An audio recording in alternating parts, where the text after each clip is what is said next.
Hey, this is Heidi Dawson. If you love all things health and wellness and style of any kind, hang out here with me each week. I'm obsessed with never-ending improvement, and it's all in an effort to help each one of us live a wildly successful lifestyle. Subscribe today so you don't miss a thing. Hi, guys. Welcome to episode 592 of the Wildly Successful Lifestyle Podcast. I'm Heidi, and I'm so glad you're here. Our lives are intertwined through this podcast, and I don't know about you, but I'm happy about it. So thank you for taking the time to focus on yourself and your mindset. You're not only making your life better, but you're making the lives of the people around you better too. You know I'm right, especially if you're in a long-term relationship with someone like me and my husband, Eric. We have a long-term relationship, but you have relationships with a lot of people in your family, your friendships. So it matters, and you're making those better. So thank you. Now, Eric and I have been together for over 20 years, and I got to tell you, it's so interesting to me to feel so connected to someone, yet still also need to remember that, I'm my own person. Like if you're in a serious relationship, married, or maybe even just thinking about what that kind of commitment feels like, I bet you can relate to the tug of war of sort of the war between we and me. Now, I met Eric 20 years ago. This December, we will have met.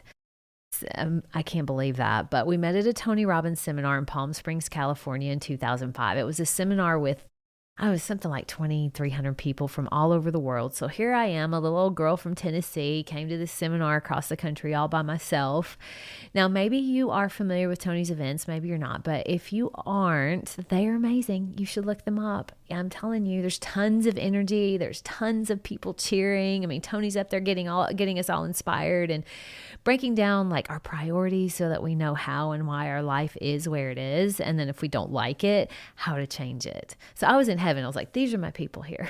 So I'm taking it all in and taking as many notes as I can. And I really feel like I can conquer the world because I feel that powerful when I go to these seminars.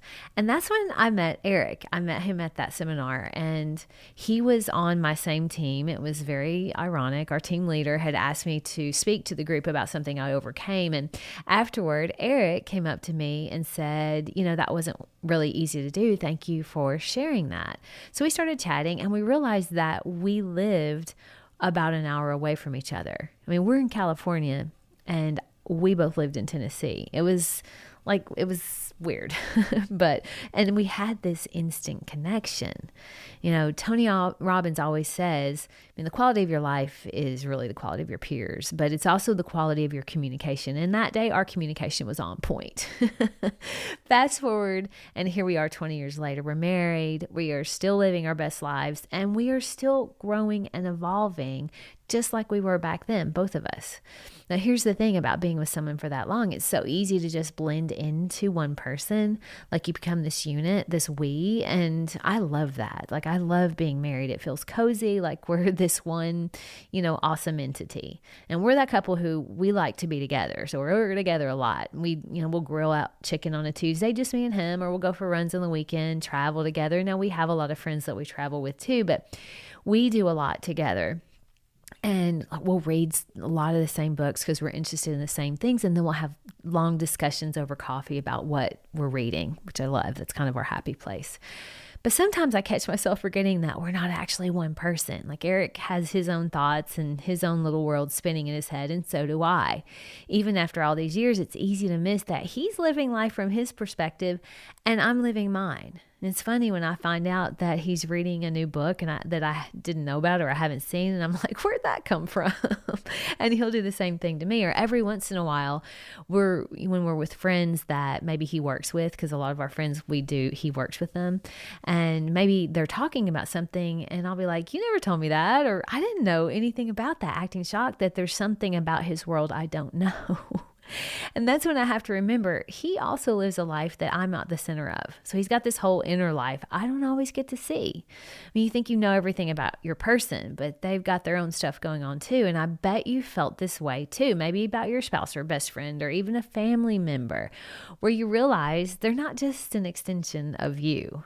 And if you listen to Tony Robbins, giving each other room to be yourselves is huge, because that's when growth and variety come in. I mean, think about it. If you're so merged that you lose your spark, like the whole relationship could feel like a rerun of the same episode, right? You have to fuel the relationship daily, but you also have to keep fueling your own fire too. You cannot ask them to do that for you. I think making sure you keep fueling your own passion, taking care of yourself mentally and physically, not expecting them to do it for you, makes for a much more exciting relationship. It makes us stronger together for us to be strong individually. Isn't that true? Like, we're stronger together if we're strong on our own. And the one thing I know for sure is me working on my own happiness makes him very happy. And him working on his own happiness makes me very happy too, because that means together we can flourish at whatever we're doing. And the best thing you can do for anyone you love is to be happy yourself. So if I'm taking care of my own joy, and whenever I do, it lifts the whole vibration of our home. And he feels that, and it puts him at peace. I've seen it happen. I know because, there have been times in the past where I was struggling and I could tell how worried it made him. It was like a cloud that would follow us around. Now, fortunately, I have worked very hard to find that joy again, and it's made his life so much better too, as you can imagine. We do a lot of mindset work in this house. Both of us, we love it. It's kind of a passion of ours, both of it. Obviously, we met at a Tony Robbins seminar, so you know that we're both into it. Now, one thing that we do not do is we do not usually work out together, but we do both work out 5 to 6 times a week. And that's one of the best things I think we also do for our relationship is we take care of not only our mental health, but we take care of our physical health. I guess my point of this episode is that each one of us needs to remember we are whole, separate from each other, which makes for magic when we come together.